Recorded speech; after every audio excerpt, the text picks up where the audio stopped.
Acha. Hello everyone, my name is Prashant Chaurasi. A very good afternoon everyone. I have done my master's from MBA, master from abroad, France, and now I am in Hope Consultant. I am the operation head here, so I'm handling the admissions for the UK, US, Canada. So if anyone wants to get admission in abroad like English speaking countries, so they can let me know. So today we come here, we are going to discuss about IELTS. What is IELTS and why IELTS is important? Let me tell you why IELTS. So what is the reason why we are going to prepare for the IELTS? So anyone here who wants to study abroad, who wants to get the admission in English speaking countries, and also who wants to work in abroad or who wants to migrate in abroad in English speaking countries, so they need IELTS exam. So basically IELTS is all about to check your proficiency check, English proficiency check. So when we talk about English proficiency check, so we have to be very clear how we speak, how we listen, and how we write and how we read. So IELTS is all about your to check your English proficiency test.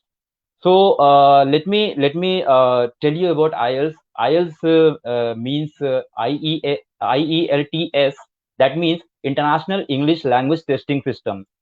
It is conducted by British Council. There are three ventures of IELTS: British Council, IDP Australia, and then we have Cambridge English. So there are the joint ventures, and they are conducting IELTS. So we have a very special guest today. Let me tell you about our special guest. He is Mr. Arni. He is all the way to USA, and he is very versatile personality. And he has been working in USA for more than 45 years. Now it's our great pleasure that he is working in India for 10 years. And the very good thing is he is working for the IELTS. He is teaching IELTS for more than 10 years in India.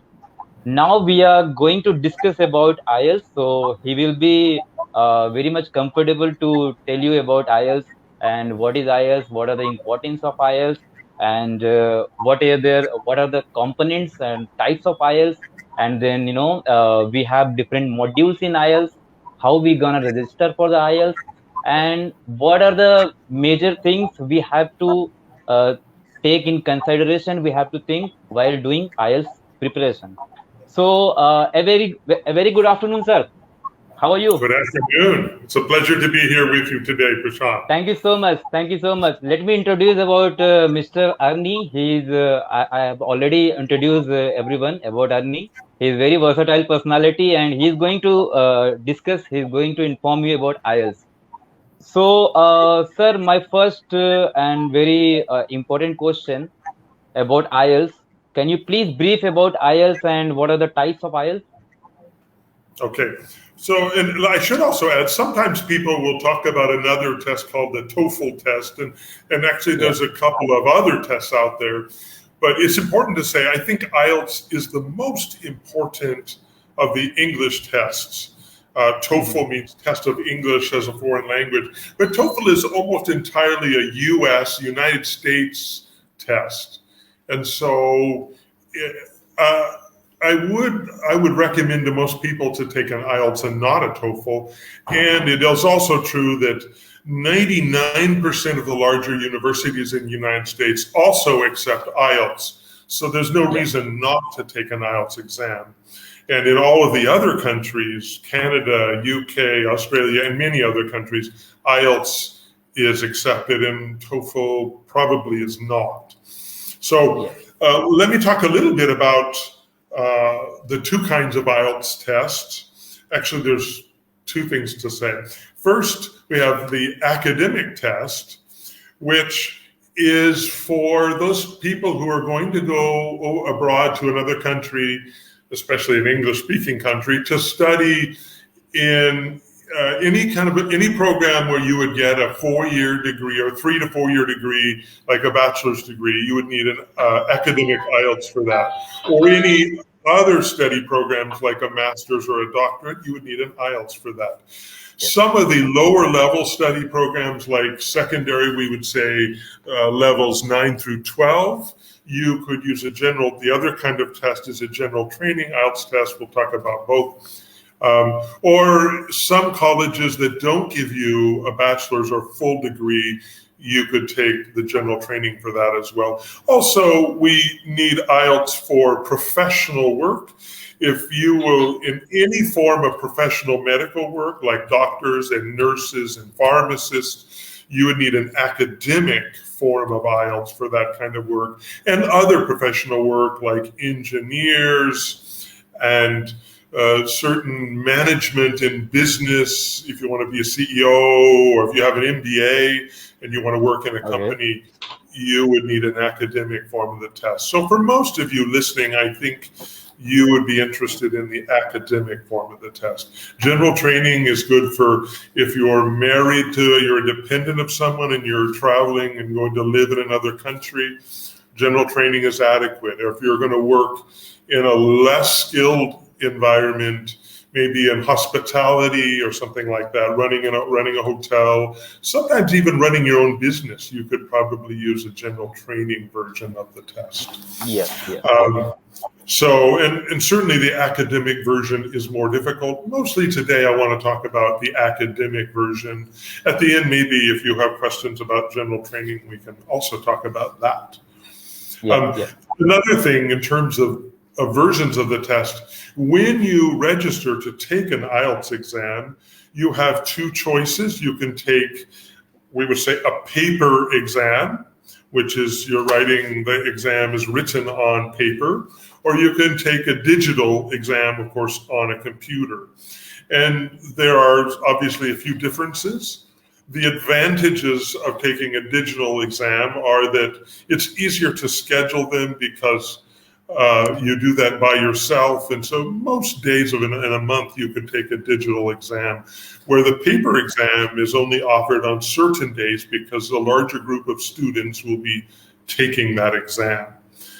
Currently, the nearest place that you could take it would be Lucknow, and there are like 3 different timings in a month that you could take a paper exam. And I would also say it is beneficial to take the digital exam if you are good on a keyboard. If you type very quickly, then it's beneficial to you. You save time, and especially on the writing part of the exam. And I would say the cutoff would be 30 words per minute. If you type more than 30 words per minute, you would be benefited, or at least it wouldn't hurt you to take the digital exam. If you type less than 30 words a minute or are not accurate in your typing, don't take the digital exam. Let me ask you one question. There are a lot of students are thinking, how many modules are there and how to practice on those modules. If you talk about listening and writing and then, reading, speaking. So what are the differences, how they're going to prepare for all the modules, And let me talk about each of those again mostly I want to talk about the academic version. So let me take a minute or two to talk about that. So again, there are 4 components to an IELTS exam. Also, other exams too. TOEFL has 4 components of the same components. And again, that would be, so first of all, we have the listening part of the exam, and let me just talk about each a little bit. The listening part of the exam has 4 sections to it, and there's 40 questions total, and each section has 10 questions. And the whole listening part of the exam for IELTS, for academic IELTS, well, I should say something in a minute about academic and general training, but it takes 30 or 40 minutes for that part of the exam. Each section is a little different in the content, but you're listening to a recording with earphones or earbuds, and you are writing the answers to 10 questions while you listen. And so it gets increasingly difficult. The first section is most easy. The last section is the most difficult. So, and very briefly, the first section would have two speakers, and they're talking about a social or a semi-official setting. The second section usually has only one speaker, but it's non-academic. He's talking about something, again, somewhat social. The third section is a conversation. It's more difficult. There's 3 or 4 speakers talking. And the last section is more like a university-style lecture. And so it's more technical and academic. And there are different kinds of questions you will face on the listening exam. Write in or completing a form, completing notes, or completing a chart. Or you would have matching questions or multiple choice questions. So, Yeah. So let me talk about reading in a second. One other thing I should say, I forgot to say about the general training and the academic. One of the differences between the actual exam is there's two of the components are the same for general training and academic, and 2 of the components are different. So listening and speaking, the verbal part, are the same. The academic and the general training will have the same exam, no difference. But writing and reading will be different in several ways. Okay. So let me continue and talk a little bit about the reading component. And sir, what are the timing, for the modules? Like, if a student wants to, he is appearing for the exam. So what are the total timing of this test? Okay, so the module for listening will be 30 to 40 minutes. To complete that section. And it's controlled because you're listening to an audio and you finish listening and you listen to the next audio. And when you're done listening, you have a few minutes to transfer your answers to an answer sheet, and then you're finished. So it takes 30 to 40 minutes. The second component, and you start with the listening, that's the first part you take. The second component would be reading. In my opinion, the reading part of the exam is the most difficult. It would seem to be easiest, but it's not. You do not have enough time, and you have to go very quickly. So in the reading section, it takes you 1 hour. So you have 1 hour to complete the reading section, and it has 3 reading passages that you have to read and answer questions. There are 40 questions total for all 3 passages. So each passage might have 13 or 14 questions. And again, just like listening, the first section is the easiest passage. The third section is the most difficult passage in reading. So, and they're not so different. The first is more of a descriptive passage. It describes something. The other 2 will be more technical and more informational about a social or scientific subject. And I would say the most important thing you can do to prepare for the reading section is you need strategies to save time. Time is not your friend on the reading section. So you have to learn to be efficient with your time, and there are different ways to do that. Skimming the passage, not reading every word as you look for keywords or an answer, or learning how to quickly find the main ideas, and often looking at the questions first to underline keywords in the question. We practice all of those in an Ielts class that I teach. So, and again, there are different kinds of questions in the writing. There's write-in where you fill in, you complete a form, you write in words to complete a form or a note or charts or a diagram. There's matching questions, there's multiple choice questions, and there's also true, false, not given questions.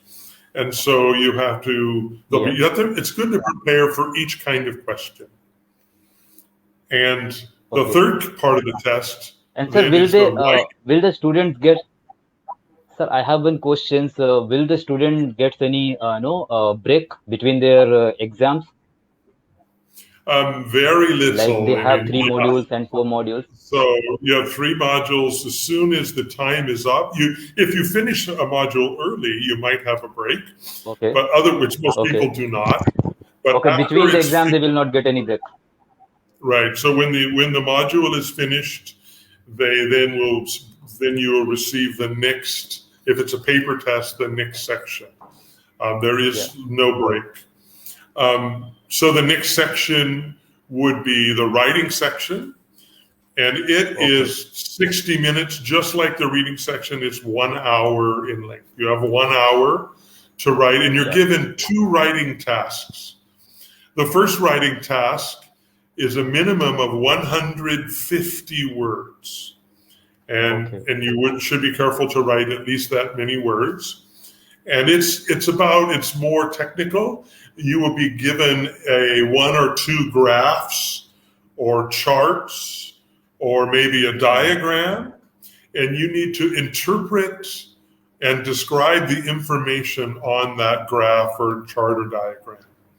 So it will test your ability to read those graphs and charts, and you need to talk about facts and also the trends or the changes that you see in those diagrams or graphs, etc. So, and that first task is worth 1/3, 33% of your points come from that first task. The second task is 67%. It's more important, and it has a minimum of 250 words. And it is, you will write, and they will ask you your opinion about, it could be a social, or it could be a political, or a question. Usually it's related to something that's either social or political. They will ask your opinion about it, or maybe whether or not you agree with it, and you will need to then write about that topic. The difficulty about writing is there's several things. It involves grammar and spelling and punctuation and vocabulary and writing skill and writing good paragraphs. And so there's a lot of things that you have to do well in the writing section. So you need to have pretty good English already before you start preparing for the exam in the writing section. Yeah. The last section is the speaking section. And I should say one thing about that.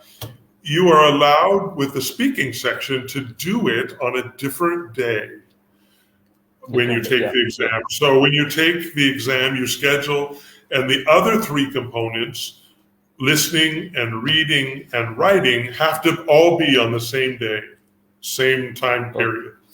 But you can schedule to do speaking the day before, the day after, or actually within 7 days of the other component. So you can schedule it any way you want.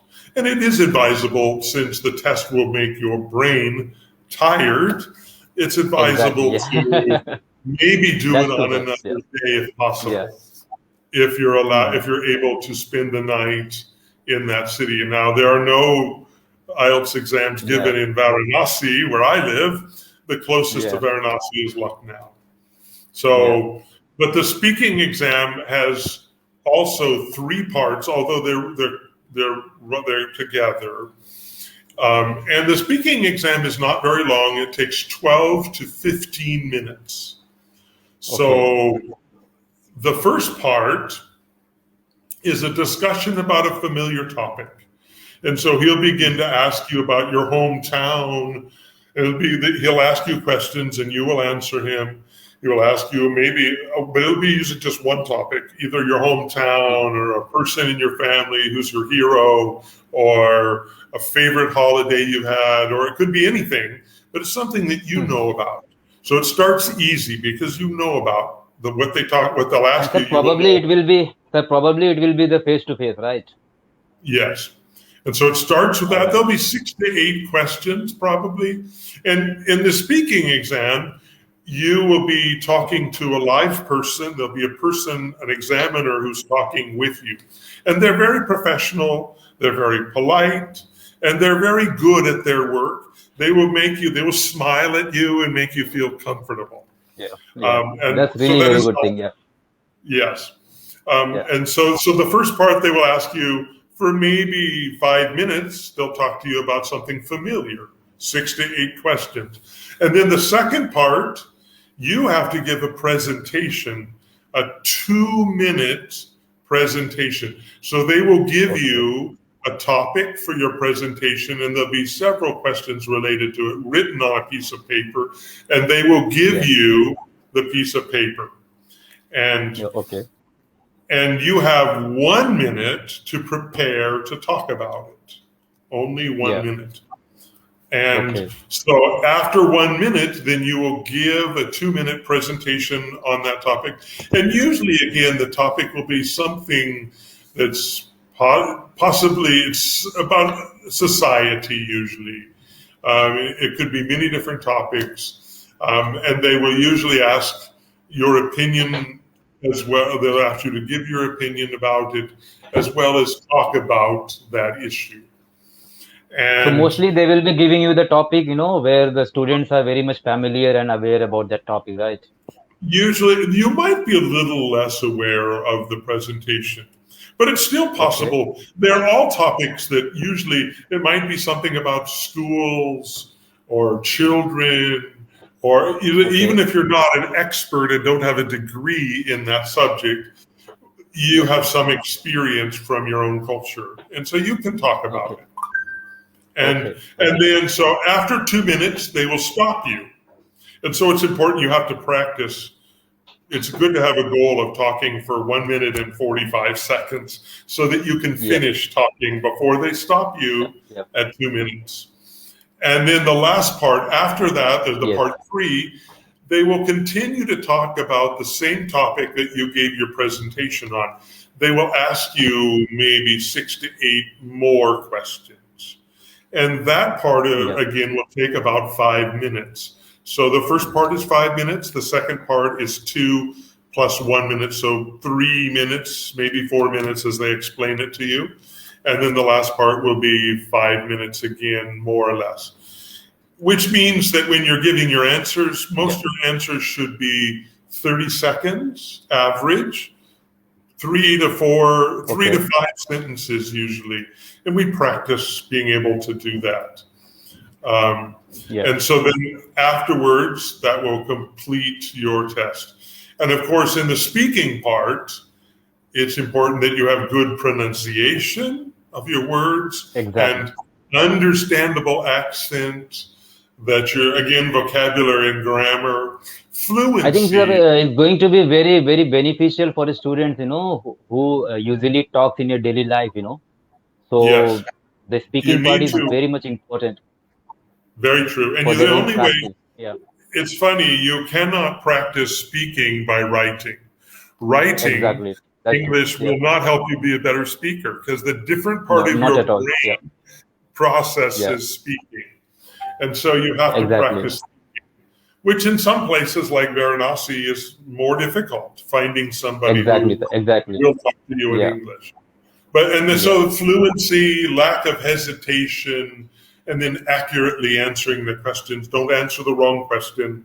Be sure you hear the question correctly and answer that one. So that's those are the 4 components. There's a lot more details, and there's strategy in preparing for each of those 4 components. It's very important. Practicing for the different kinds of sir, what do you... Hello? Go ahead. Am I audible, sir? Yes, you are. Okay, all right. Sir, how do you think, sir, which module is going to be very difficult for a student?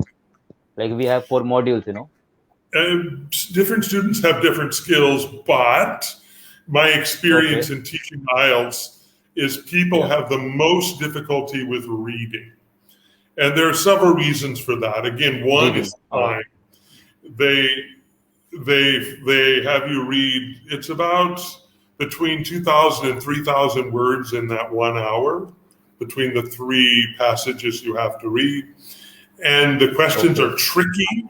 I would say, now I am a native English speaker and I'm not stupid, but I, in some of the exams, would not get a perfect score because the questions are tricky. And so they're difficult. And it is difficult to finish within the 1 hour. And also they have a less time, to practice.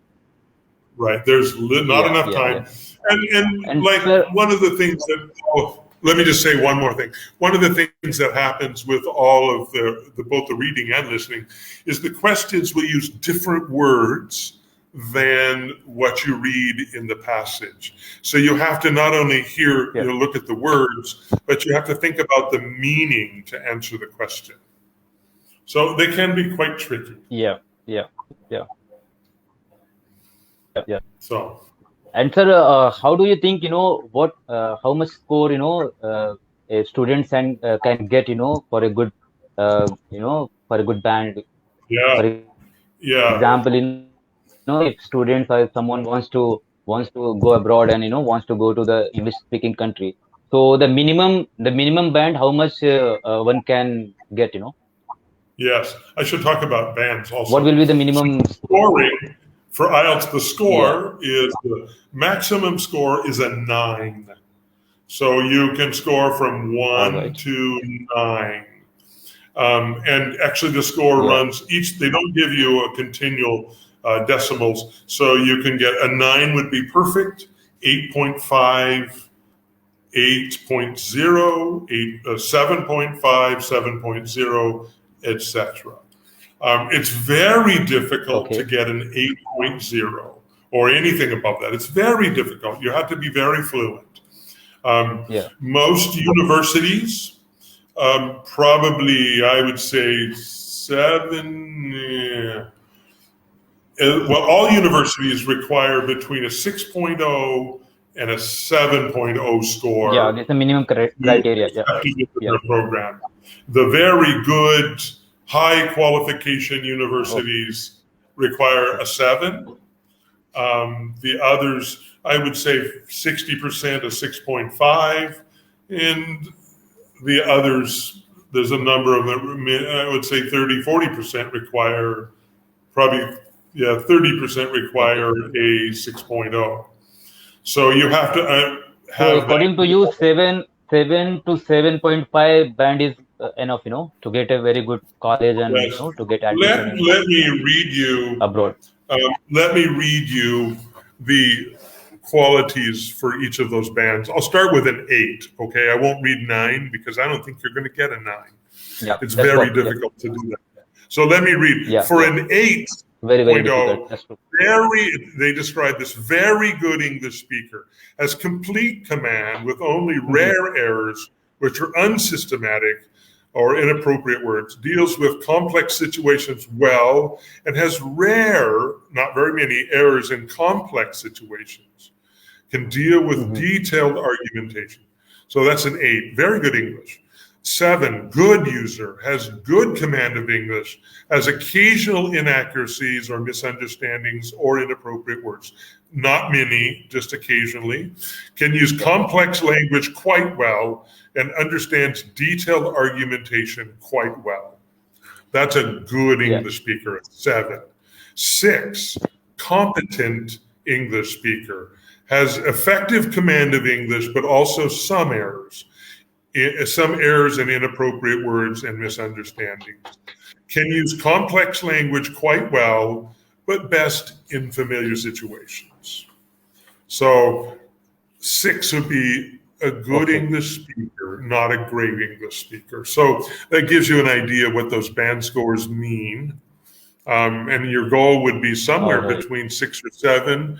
And if you're thinking about working as a doctor or in a medical field or in a professional field, again, you're looking at 6.5 or a 7 minimum for those competencies.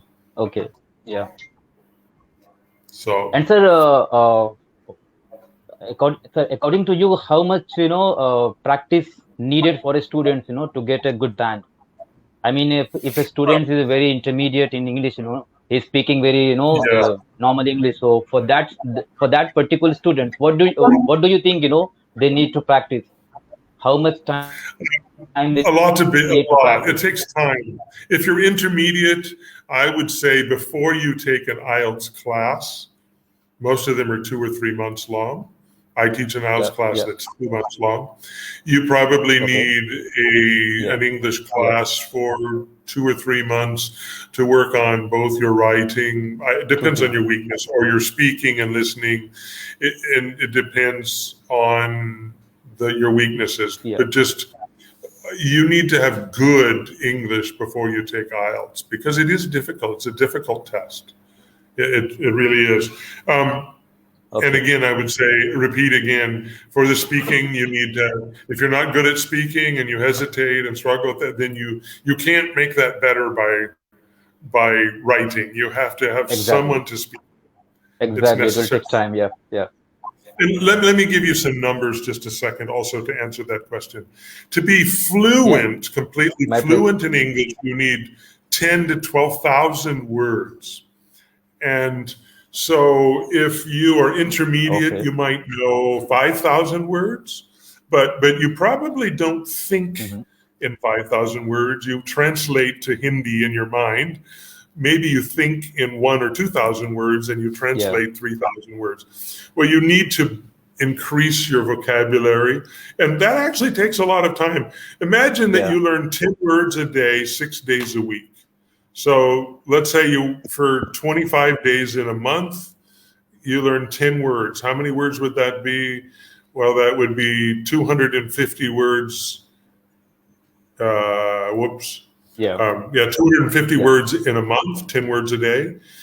And Exactly. in a year, it would be uh, maybe about 3,000 words in a year.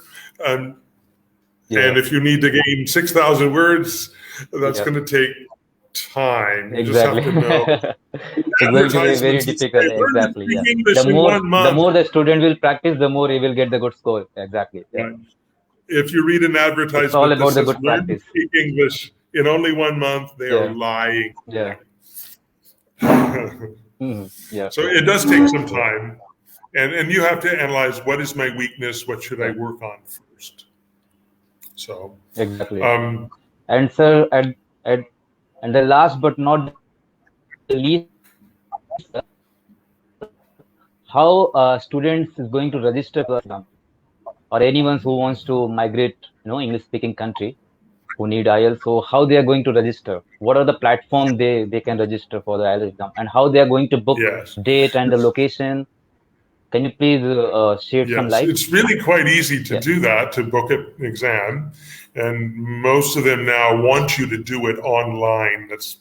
Well, I shouldn't say most of them, because Okay. there's actually, in India now, there used to be, up until 25 July, there were two companies that provided IELTS exams in India. Now, Yeah. since 25 July 2021, there's only one. That company is IDP. British Council no longer provides tests in India. They do in other countries, DP. but not here.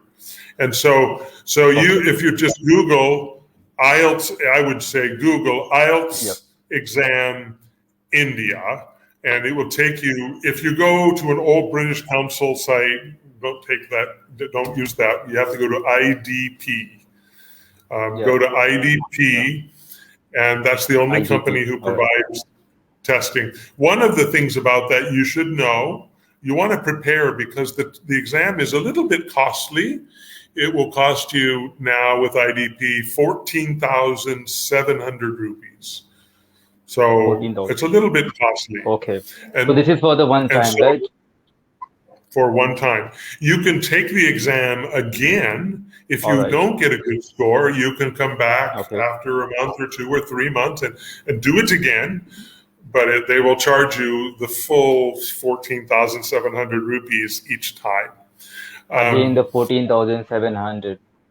yes. Yeah. So, And so how many but times you we go can? online and you can pay with a credit card or bank, or any normal way of paying online, you can pay for your exam. That's not difficult.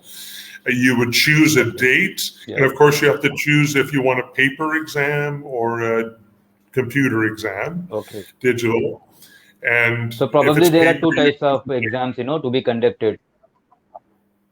So like the next exam in Lucknow right now is 25 September, and then there's three in October. And so you would choose a date that's right for you, and it's pretty easy at the website to fill out, making a choice what you want and to pay for the exam, and they will schedule it. And they also, it's nice, when you schedule exam with IDP, they will send you a practice booklet also, which has complete practice exams. So you will get four listening exams, 4 reading exams, So this will be included in the fees itself? It is included in the fees. That's part of the package you pay for. Yes. So you don't have to pay more. You do not pay more for that. They will send it to you. So the benefit of taking a class for IELTS is it allows you to practice your strategies and talks about strategies, whereas a practice test is really helpful, but you need to have strategies. You need to improve yourself. Think about how can I improve.